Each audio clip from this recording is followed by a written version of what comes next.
Give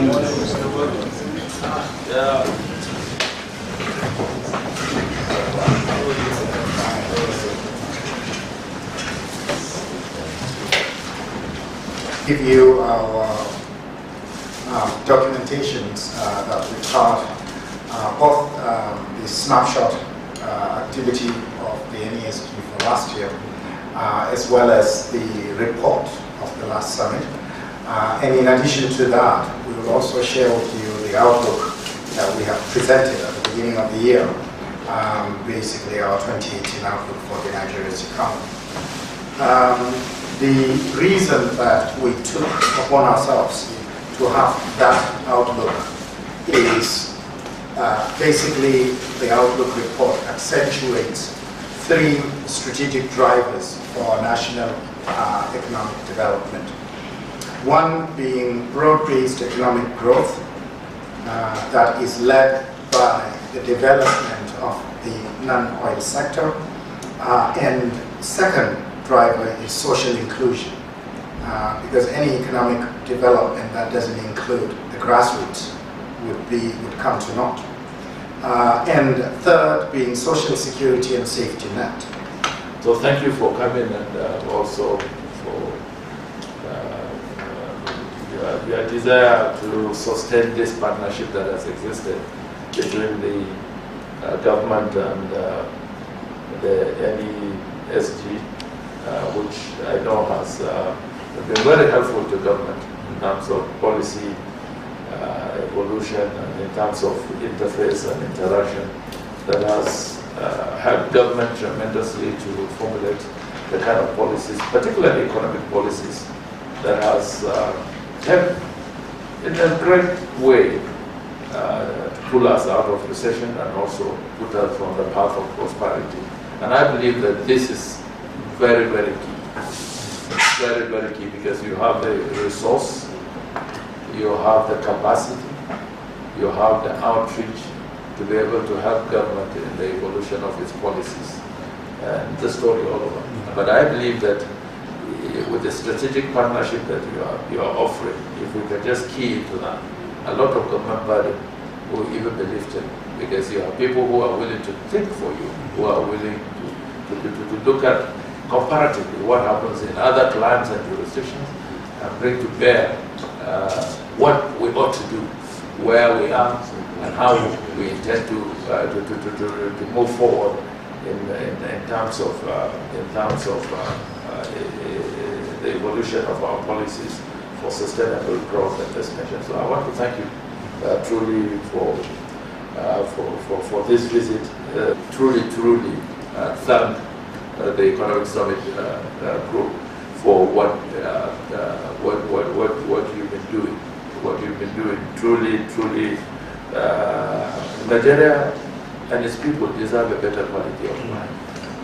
And it is only the intervention of groups like yours that can put us on the path of the provision of this better quality of life for our people, which they rightly deserve.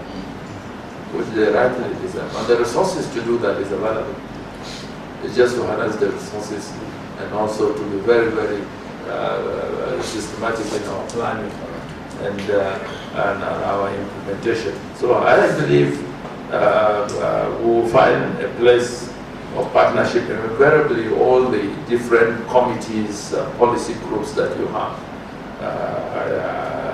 I would leave that to Gabriel Aduda, who is the permanent secretary in charge of political and economic matters, to make sure that his doors are open to you at any given time for the purposes of the pursuit for the good of our country, and whatever you think I need to do to escalate certain issues that would be brought to the attention of government, policy decisions that were taken. One way, the President Buhari assumed office in 2015. So at the close of the year in 2017, I approached him. I said, "Sir, after I had succeeded in taking all the council memos that came into the cabinet secretariat in 2017, by the time we got to the last week of the year, we had finished all our council memos. I now advised him, after discussing with the permanent secretary of cabinet affairs, that look, let's track our council decisions from 2015 to 2017 December. Let's know where we are in terms of policies that have been passed by government or adopted or initiated by government. What is the status of its implementation? So that we don't go turning out other new policies, even these ones, we don't know where they are. The same thing with contract memos. I said, we have every week we update Nigerians with the fact that we've awarded contracts. What are the status of this contract? Let's know. So I now got his permission. The first almost 6-7 weeks of the beginning of the year, we took some council memos, but it was substantially devoted to council ministers coming in to give an account of their stewardship. And that was an eye-opener, even to me. It was an eye-opener. And he took it very serious to the extent that he engaged, alone he would drill the minister for over an hour, asking pertinent questions, because that gave him a clear picture of where he stood in terms of execution of even the policies that have been adopted and the council contract memos that have been adopted. Because the chart was very simple for anybody. Contract, when it was awarded, what was the amount, what was the release, what is the state of performances, what are the difficulties. Simple. And it gave us a clear picture of where we stood in terms of executing this contract.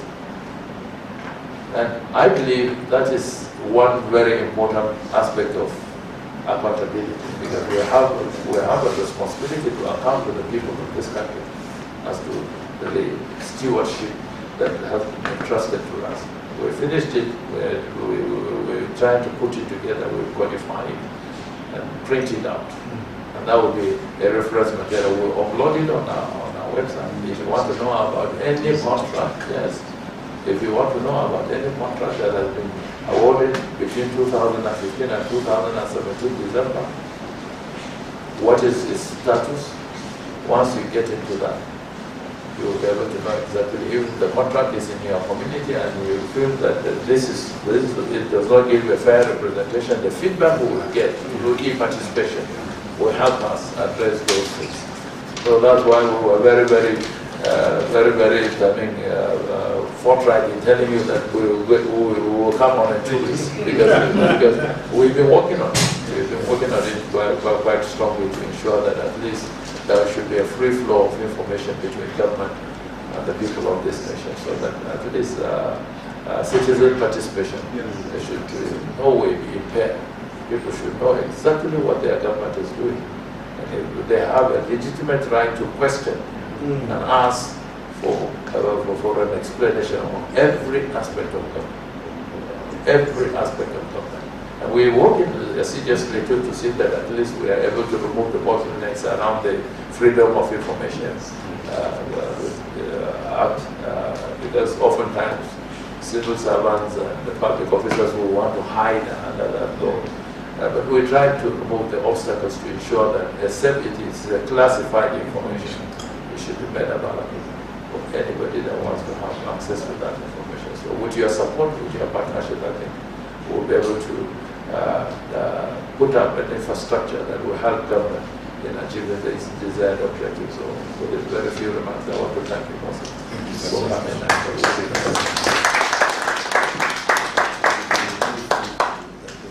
Thank you very much, the SGF, the Board of NES.